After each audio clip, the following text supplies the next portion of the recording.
There's this incredible energy revolution happening right now, but it's not loud or dramatic. It's happening quietly, in villages and on rooftops all across India. And it's a story that could totally reshape how millions of people get their power. So let's dive in. To really get a handle on this story, you have to start with this one massive number, 1.4 billion. That's how many people live in India. And their collective need for energy, it's just immense. And it's growing every single day. So that leads to this huge defining question, right? How on earth do you power a nation this size, but do it sustainably? Honestly, it's not just an Indian problem. It's one of the most critical questions of our time. For the longest time, the answer seemed pretty obvious. You just build a massive centralized grid, follow the playbook of the developed world. But a totally new and, frankly, a fundamentally different approach is taking root. That quiet revolution that challenges the whole old way of thinking. All right, so first, let's dig into that old model and, why it's really starting to show its age. The centralized grid, it's powered incredible growth, for sure, but it was really designed for a completely different era. And at the very heart of the problem is this. Most of India's electricity still comes from coal. It's a fossil fuel that's just deeply baked into the system and it powers everything. But man, that reliance, it comes with a huge price tag. And I'm not kidding when I say those costs are steep. Of course, you've got the heavy air pollution and the carbon emissions, but there are these massive structural problems too. I mean, think about trying to run huge transmission lines out to a remote village in the Himalayas or some desert community. It's unbelievably expensive and it takes forever. So even for the millions who are technically connected to the grid, the power is just not reliable. That's not real energy access. Okay, so this is where that quiet revolution we talked about really comes into play. Instead of trying to patch up the old creaky model, a new movement is it's leapfrogging it entirely. It's taking a completely different path. The big idea here, the absolute game changer, is a concept called leapfrogging. Think about it like this. You know how mobile phones let whole countries just skip the expensive, messy step of building out landlines everywhere? Well, it's the exact same idea here. Communities can bypass the old fossil fuel grid and go straight to modern, clean, local energy systems. And listen, this isn't just some pie-in-the-sky theory. It's really happening right now on the ground. We're seeing entire villages that were once completely off-grid now running on their very own solar microgrid.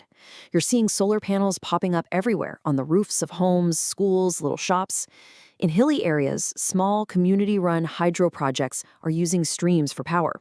The key to all of this is that the power is made right where it's needed. But here's what's so important to get. This story goes way beyond just the tech.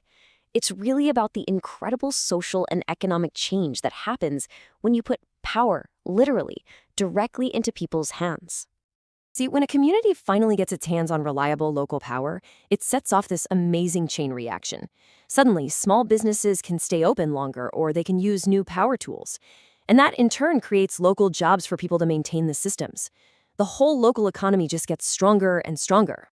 And the day-to-day impact, it's just absolutely incredible. Kids can actually study safely after dark. Health clinics can finally power refrigerators to keep vaccines cold. Farmers can use irrigation pumps and cold storage, boosting their income.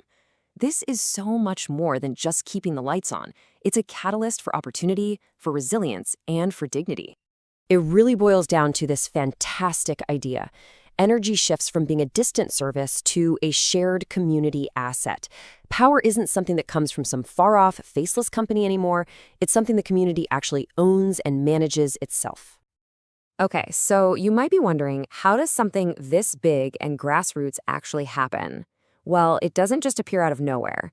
There's this powerful ecosystem of change that's really the engine driving this whole thing forward.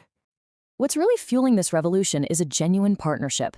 You've got the government setting up supportive policies and frameworks. Then you have innovators on the ground, creating tough, low-cost tech that works in local conditions. And finally, NGOs and private companies are out there providing the financing and working hand-in-hand with communities. It's that teamwork that makes the whole thing click. All right, so let's pull back for a second. What does all this mean for the rest of the world? Well, it turns out this quiet revolution in India could actually be a blueprint for a global energy future. Because let's be real, the challenges India is tackling, huge energy demand, remote populations, climate change, they're not unique. So many nations across the global south are facing the exact same thing. What India is doing is creating a proven model for a more democratic, a more resilient, and a more sustainable way forward. It could export not just technology, but the know-how to get this done. And all of this leaves us with one last really powerful question to think about. Is this the future of global energy? Not just building bigger power plants and longer wires, but creating a vast, distributed network of communities generating their own clean power. India's quiet revolution, it suggests